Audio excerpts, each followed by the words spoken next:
레위기 1장부터 7장까지는 5가지 제사에 대해서 가르쳐 주시고요.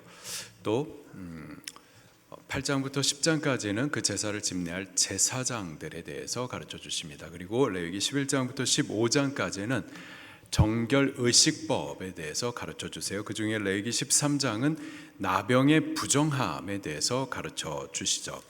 1절부터 8절 말씀까지는 이게 나병인지 아닌지 이게 정확하지 않았을 때의 경우에 대해서 가르쳐 주고 계시고요. 9절부터 11절까지는 오래된 나병에 대해서, 그리고 12절부터 17절에는 전신에 퍼진 나병, 이것은 오히려 정하다 이런 말씀을 하셨어요. 그리고 18절부터 23절에는 종기로부터 시작된 나병에 대해서, 그리고 24절부터 28절에는 화상, 불로 화상을 입은, 여기서부터 시작된 나병에 대해서 각각 말씀을 해주시고요. 그리고 오늘 29절 그리고 30절까지의 말씀은 머리에나 수염에 난 나병에 대해서 말씀을 해주고 계십니다. 29절부터 30절을 같이 읽겠습니다. 시작. 남자나 여자의 머리에나 수염에 환부가 있으면 제사장은 진찰할지니 환부가 피부보다 우묵하고 그 자리에 누르스름하고 가는 털이 있으면 그가 그를 부정하다 할 것은 이는 옴이니라. 머리에나 수염에 발생한 나병임이니라. 아멘. 머리에나 머리털에나 수염에 난 나병에 대해서 말씀하세요. 여자의 긴 머리는요, 고린도전서 11장 15절 말씀을 보니까는 영광을 상징한다 말씀을 해주고 계세요. 그리고 남자의 긴 수염, 이것은 어른, 그 권위, 그리고 존귀, 지도력, 그리고 높음을 상징을 해줍니다. 여러분, 우리 역사 드라마 같은 거 볼 때 보면은 상간 마님들 하면서 수염을 이렇게 만드시잖아요. 수염. 그렇게 이 수염은, 남자의 긴 수염은 어른, 권위, 존귀, 높음, 지도력 이런 것들을 상징한다고요. 이게 히브리 문화권에서도 동일했었습니다. 다윗이 이 암몬 나라에 왕이 죽고 나서 그 뒤를 이어서 하논이라고 하는 사람이 새로운 암몬의 왕이 되었었을 때 축하의 메시지를 전하기 위해서 신하들을 보내었었습니다. 그런데 이 암몬의 주변에 있었던 신하들이 오해를 했었던 거죠. 다윗을 보낸 이 신하들이 정탐꾼이다, 간첩이다, 이런 식으로 모함을 해가지고는 그들을 갖다가 수치와 모욕을 줍니다. 그 방법이 보니까는 옷을 갖다가 잘라가지고는 하체가 다 드러낼 수 있도록, 그리고 또 다른 하나가 이 긴 수염을 갖다가 잘라버리는 것이었습니다. 긴 수염을 자르는 게 당시의 문화권에서는 수치와 모욕을 주는 거예요. 반대로 긴 수염은 어른으로서의 권위, 존귀, 높음, 지도력 이런 것들을 상징했었죠. 여자의 긴 머리와 같은 영광, 또 남자의 긴 수염과 같은 권위, 이런 것들이 나쁜 것은 아니죠. 오히려 좋은 것들입니다. 그런데요, 여기에서도 나병이 생길 수가 있는 거예요. 이 영광과 권위에서부터도 부정이 퍼지기 시작할 수가 있는 겁니다. 사람이요, 영광의 자리에 서거나 존귀하게 높여질 때 자칫 교만해지기 쉬워요. 초심을 잃고 하나님을 향한 중심을 빼앗기고 부정이 퍼지기 쉽습니다. 누구라도 그렇게 돼요. 많은 분들이 그렇게 됩니다. 그래서요, 항상 우리 인식을 해야 돼요. 교만하면 망한다. 교만하면 망한다. 항상 인식을 해야 돼요. 항상 인식을 하는데도 어느 순간에 교만해져 있다니까요. 내 자신이 항상 인식을 해야 돼요. 교만하면 망한다. 교만하면 망한다. 참 교만할 일도 없는데, 근데 그 없는 것들 가운데서도 교만한 이유들을 찾아가지고 그렇게 교만해진다니까요. 얼굴이 잘생겨가지고 교만하고, 공부 잘해서 교만하고, 말 잘해서 교만하고, 노래 잘해서 교만하고, 기도 잘해서 교만하고, 성경을 좀 안다고 해서 교만하고, 내가 집사가 되면 하여튼 교만할 것도 아닌데 근데 교만해진다니까요. 교만하면 망합니다. 그래서 항상 인식을 하셔야 돼요. 항상 인식을 하는데도 그럼에도 불구하고 여기서 또 이 나병과 같은 부정이 오른다. 그러면 어떻게 해야 되냐? 제사장을 찾아가지고 그 부정함을 보이면서 회개하셔야 되고요. 근데 여기서도 안 되면 어떻게 되느냐? 어떻게 될까요? 그 긴 머리 그리고 긴 수염 이것을 갖다가 밀어버리셔야 돼요. 33절 말씀을 보니까는 그는 모발을 어떻게 하되 밀어버리되 영광, 존귀, 권위 이런 것들을 밀어버리기까지 해서라도 내 자신이 나병에 퍼지지 않도록 그렇게 애를 쓰셔야만 하는 거죠. 바벨론 나라에 느부갓네살 왕이 있었습니다. 아주 위대한 왕이었었어요. 아수르 제국의 조공을 바치었던 그런 힘없는 바벨론이라는 이 나라를 갖다가 아수르 제국을 무너뜨리고 바벨론을 대제국으로 만들었었던 아주 위대한 왕, 느부갓네살 왕이었습니다. 그가 기원전 586년에는 유다 나라로도 멸망시켜 버리죠. 그리고 유다 백성들을 갖다가 바벨론으로 포로로 끌고 가가지고는 거기 바벨론 도시 건축하는 일을 위하여서 노동력으로 또 투입을 시킵니다. 이 사람이 싸움도 잘하고 그래서 나라들을 갖다 왕들을 갖다 다 발밑에 두기까지 그렇게 대단한 정복 왕이기도 했었고요. 또 대단한 건축 왕이기도 했었어요. 그래서 그가 이 바벨론 도시를 만드는데 그 지역이 티그리스 강, 유프라테스 강이 흐르는 곳인데 그 유프라테스 강 줄기를 끌고 와가지고 말이에요. 그 도시 중간과 도시 외벽 전부를 갖다가 수로를 만들어가지고 유프라테스 강 물줄기를 다 가져와서 도시를 갖다가 다 감싸게 해가지고 그곳을 아주 비옥한 도시로 만들기도 하고 외부의 적으로부터 요새화 시키기도 했었어요. 제가 그림을 한번 좀 보여드릴게요.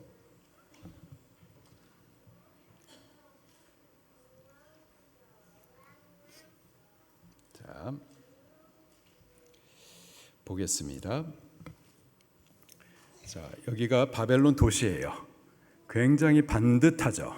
그리고 중간에 흐르는 것이 유프라테스 강 줄기입니다. 근데 이 도시 중간만 흐르는 게 아니라 수로를 만들어 가지고 도시 외곽 전체를 갖다가 둘러싸게 했었어요. 그렇게 해서 이곳을 갖다 아주 비옥한 도시로, 그리고 외부의 적으로부터 감히 쳐들어오지 못하도록 요새화 시켰었던 거죠. 이런 식으로 이렇게 아주 고대 도시인데도 불구하고 아주 반듯하게 잘 만들었습니다. 여기 이렇게 도시 전체를 갖다가 수로를 만드는데 그 수로를 만드는 방법이 이렇습니다. 외곽에다가 땅을 팔아가지고 이렇게 수로를 만들고 유프라테스 강줄기를 갖다가 끌어와가지고는 이렇게 채우는 거죠. 그래서 도시를 이렇게 반듯하게 그리고 아주 비옥하고 그리고 감히 적군이 쳐들어오지 못하도록 요새화 시켰었던 겁니다. 그리고요, 이 느부갓네살 왕이 대단한 정복 왕 그리고 이 건축 왕이기도 하고 또 대단한 사랑꾼이기도 했었어요. 그의 아내가 이 메데 나라 공주였었던 아미티스와 결혼을 했었는데 이 아미티스가 메데나라는 산악 지역입니다. 높은 산과 우거진 숲과 나무들이 있었었는데 그에 비해서 여기 바벨론 도시는 그냥 평지예요. 높은 산지가 아무것도 없습니다. 그리고 나무들도 많지가 않아요. 이 아미티스가 바벨론 나라의 시집은 오긴 왔는데 엄마가 보고 싶고 친구들과 동산에서 놀았었던 그 추억이 막 새록새록하면서 이 홈식이 온 거예요. 향수병이 심하게 든 겁니다. 그것을 알고서는 느부갓네살 왕이 그 아미티스 이 부인을 위하여서 정원을 만들어줍니다. 인공 동산을 만들어줘요. 이 평지 위에다가 22m 높이가 되는 그래가지고 7층으로 된 인공 동산을 만들어서 거기다가 정원을 만들고 그리고 나무가 없는 곳인데 이 메데나라 산지에서부터 직접 나무를 공수해 와가지고 거기다가 심어가지고요 정원을 만들어서 아내를 위하여서 생일 선물로 바쳤어요. 장미 몇 송이 보내는 그런 거 말고 정원을 만들어가지고 선물로. 그 정원을 한번 보도록 해볼게요. 그 정원의 위치가 여기 이쯤에 있습니다. 이렇게 생겼어요.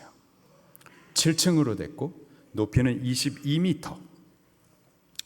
그래서요, 이 평지의 높이 22m에 이 인공 정원이 이렇게 있다 보니까 멀리서 보면 이 정원이 마치 공중에 떠 있는 것 같다 해가지고 공중정원 행잉 가든이라고 불렀었어요.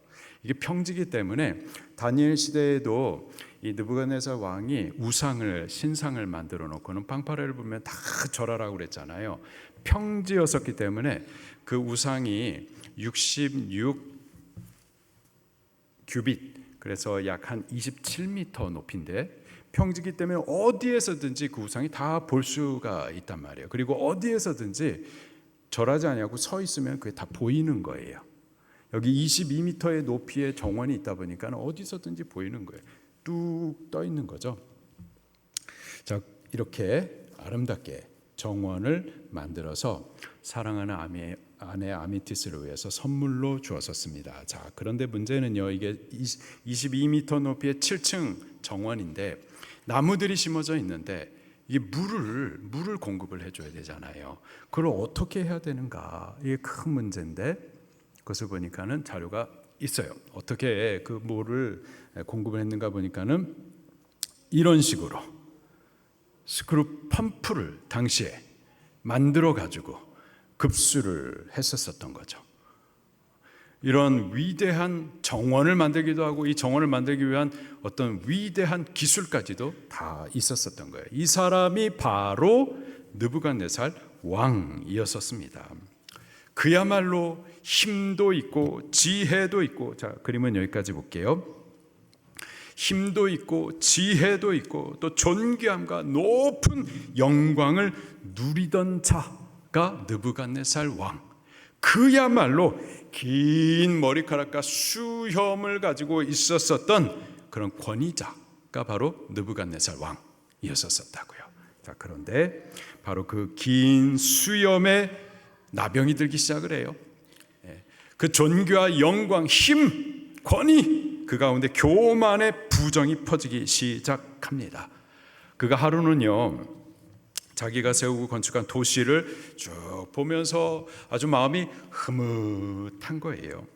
나라들과 왕들을 갖다 발 밑에 굴복시키고 자기의 뛰어난 능력으로 도시를 아름답게 건축한 것을 아주 뿌듯하게 여기면서 이 모든 일을 내가 위엄과 능력으로 나의 도성을 삼고 내 영광을 나타내었다.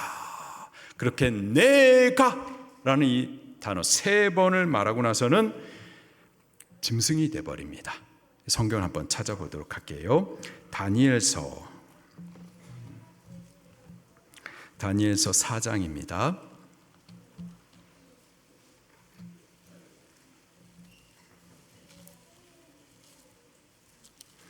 다니엘서 4장 30절 말씀부터 보도록 하겠습니다. 다니엘서 4장 30절 시작. 나 왕이 말하여 이르되 이 큰 바벨론은 내가 능력과 권세로 건설하여 나의 도성으로 삼고 이것으로 내 위엄의 영광을 나타낸 것이 아니냐 하였더니, 그렇게 교만의 나병이 퍼지기 시작하면서 내가라는 이 단어 3번 말했다가 어떻게 되는가. 31절 시작. 하늘에서 소리가 내려 이르되 느부갓네살 왕아, 내게 말하노니 나라의 왕위가 내게서 떠났느니라. 내가 사람에게 쫓겨나서 들짐승과 함께 살면서 소처럼 풀을 먹을 것이요, 지극히 높으신 이가 사람의 나라를 다스리시며 자기의 뜻대로 그것을 누구에게든 주시는 줄을 알기까지 이르리라 하더라. 저가 교만하여질 때 수염을 만지자 그러면서 하고 있었을 바로 그때 정말 높으신 주권자 여호와 하나님께서 그의 교만함을 인하여서 그 왕위를 갖다 치시겠다 말씀을 하세요. 7년 동안 치시겠다. 33절에 바로 그때에 일이 난 느부갓네살에게 응함으로 내가 사람에게 쫓겨나서 소처럼 풀을 뜯으며 몸이 하늘 이슬에 젖고 머리털이 독수리 털과 같이 자랐고 손톱은 새 발톱과 같이 되었더라. 이성을 빼앗겨 가지고 짐승같이 돼버린 겁니다. 34절에 그 기한이 참에 7년이 참에 나 느부갓네살이 하늘 우러러 보았더니 내 총명이 다시 내게로 돌아온지라. 이에 내가 지극히 높으신 이에게 감사하며 영생하시는 이를 찬양하고 경배하였나니 그 권세는 영원한 권세요 그 나라는 대대에 이르리로다. 비로소 저가 하나님을 인식하기 시작하고 경외하기 시작을 했었던 거죠. 그러면서 저가 이런 고백을 합니다. 37절에 시작. 느부갓네살은 하늘의 왕을 찬양하며 칭송하며 경배하노니 그의 일이 다 진실하고 그 행하심이 의로우심으로 교만하게 행하는 자를 그가 능히 낮추심이라. 아멘. 자, 이게 결론이에요. 느부갓네살이 저가 7년 동안 짐승이 되어졌다가 겨우 다시 회복을 받고 나서 간증했었던 그 결론이 뭐냐? 교만하면 이렇게 된다. 교만하면 부정을 입고 하나님 앞에 쫓겨나고 진영 바깥에 그렇게 외롭게 버려지게 된다. 교만하면 망한다. 이것을 저가 7년 동안 체험을 하고 나서 간증을 하는 겁니다.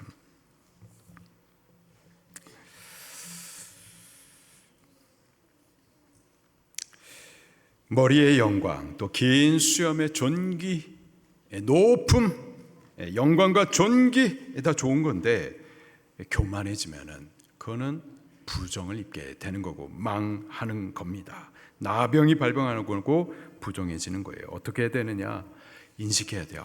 교만하면 망하는구나. 인식하는데도 불구하고 또 교만이 나오거든요. 그걸 복종을 시켜야만 하는 겁니다.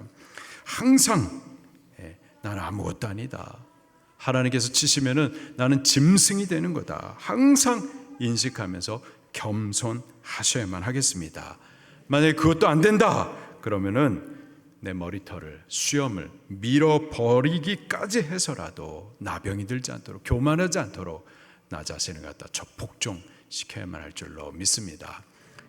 그래서 어찌하든지 교만하지 말고 겸손하여 하나님의 은혜 자리에 붙어 있을 수 있게 되기를 예수님 이름으로 축원합니다.